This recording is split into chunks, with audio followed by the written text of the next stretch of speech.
Հայաստանի Հանրապետության վարչապետ Նիկոլ Փաշինյանը քիչ առաջ Facebook-յան գրառում է կատարել.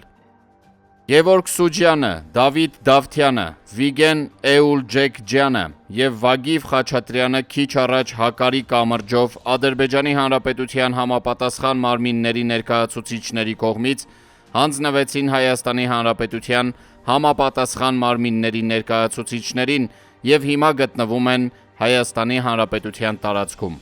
Ավելի ուշ լրացուցիչ տեղեկություններ կհայտնեմ։